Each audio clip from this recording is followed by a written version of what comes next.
Hello and welcome to another Doctor's Assistant 1 video, and today I'm doing a review of a Star Wars Black Series action figure for a change, other than just the Doctor Who being M sets. Unfortunately, as of this recording, I haven't got the new Dalek 2 pack still, which is a little bit annoying, but oh well. But yeah, I've got this character from Star Wars Rise of Skywalker, referred to as Zorii Blitz. So yeah, first of all, I'll quickly showcase and or talk about these amazingly detailed sort of accessories that she comes with. She comes with two blasters. Well, not even blasters, but like they're not like traditional Star Wars blasters. Actually, they're kind of like sculpted and detailed with like the red, like almost shotgun-like shells, and then this black main plastic, but then with bits of gold, just sort of adding to this sort of embroidered, sort of embrailed even maybe, or is it embroidered? Anyway, sort of design, motif that goes along with the rest of the character. And yeah, it looks absolutely stunning. Like, these are some of the most detailed weapons I've got, I'm pretty sure, with an action figure in my collection. And yeah, I really like the fact that they're kind of like these, like proper traditional old school sort of, like musket, like pistols almost. And that, because if you recall in the actual film, she's like I think she's friends with Poe Dameron, but I'm pretty sure she's a spice runner, I think. So basically she's kind of like a smuggler, but smuggling spice across the universe, I guess. I don't know.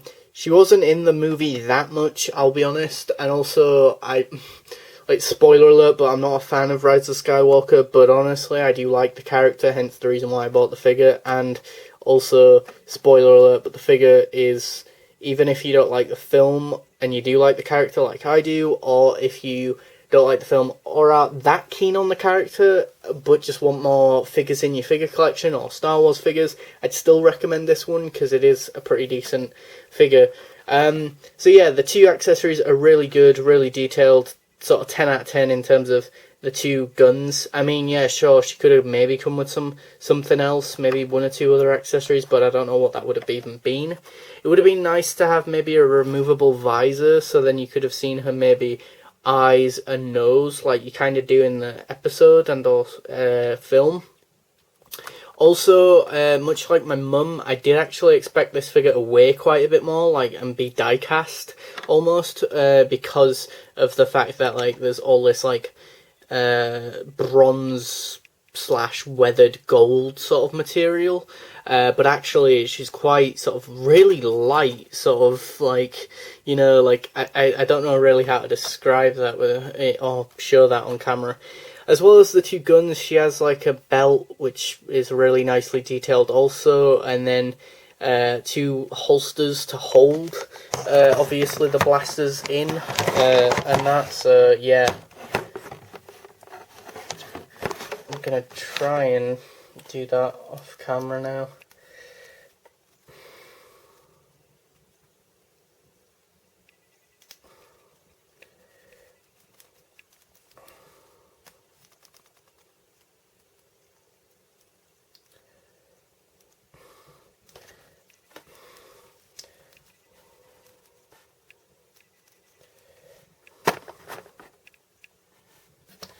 So yeah, the only problem with that is that the hilts and or handles of the guns are arched and or curved in such a way that you kind of have to have either arm right in front of or kind of more so behind the guns, which is a bit annoying.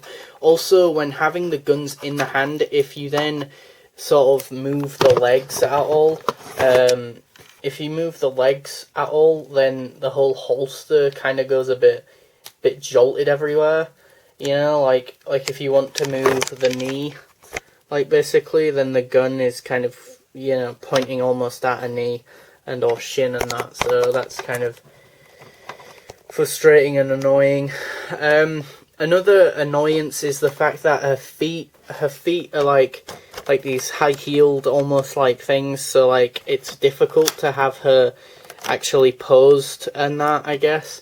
One thing I will say is the major positive is definitely the detailing on the head, sort of helmet, and that really detailed on the back with the antennae, and then as I say, the sort of goldy, sort of gold slash sort of weathered gold slash bronze like material of the helmet is just really cool.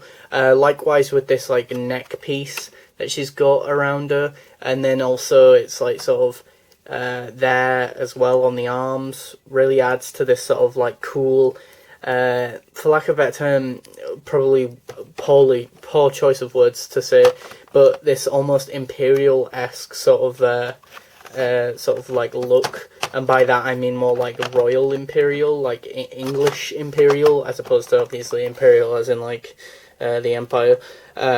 And then she has, as I say, these sort of glossy black boots with a bit of grey bands to sort of make it like sort of not just black or red, dark red to black. And then she's got this like brown band around her chest or below her breasts and but above her sort of stomach. And I guess that's just, it's kind of a nice visual to kind of be able to say, okay, the top half is kind of articulated. You can sort of have the upper half of her body sort of twist and then have her in a pose where she's got the guns, and then she could be, you know, sort of looking off to the side sort of thing. Articulation wise, she's one of the more detailed, or one of the better articulated figures, you know, with a sort of ball jointed head which can tilt pretty much here, there and everywhere really. And then as I say, like the sort of top half does swivel. The only complaint with the like sort of legs and whatnot is, as I say, with when having the guns there, you know, or not even when, in regards to the holsters and where they are and the material used to make the holsters, they kind of go a bit here, there and everywhere, and then obviously you've got sort of wrists, articulations, hand do full 360s, likewise with the sort of feet that can sort of do that and that, you know, even though I don't really see why you would want that. And then, yeah, and then you can have them like broke almost, like she's, you know, absolutely cracked her ankle open or something whilst trying to deal with Poe Dameron, I don't know. But yeah, yeah, you can get her in some really cool, interesting sort of poses and positions and whatnot for figure adventures and or like photography or whatnot, you know, and or display purposes even. So yeah, I think even if you're not the biggest fan of Star Wars: The Rise of Skywalker, like I'm not the biggest fan of that film, I genuinely do think that this is a pretty cool sort of visually striking sort of character that could be a nice addition to any figure collector and figure collector slash let me just put the camera down for a moment. Figure collector slash Star Wars fan, you know. I think it's a good addition to the collection in that respect, you know. And obviously, if you are a massive fan of Rise of Skywalker, then obviously this is kind of like a no-brainer. I think I've paid about 25 quid for this. I think for the price, I think I'd give it a well-earned sort of 7.5 out of 10, so 7.5 out of 10. I don't want to go as low as a 7, but as I say, I don't want to go higher with an 8. I think an 8 or even a 9 would have been, you know, having, as I say, the removable visor, maybe revise and or change the feet, so, and or the design more so with the sort of high heeled sort of thing, because again that makes it challenging to pose. Maybe change the material of the gun holsters, and then as I say, you're looking at more of a stronger 8 and or even maybe a 9 out of 10 sort of figure. But at the moment, as I say, this figure still stands at a solid 7.5 out of 10 as an action figure. So yeah, thanks for watching. Please do comment, rate and subscribe.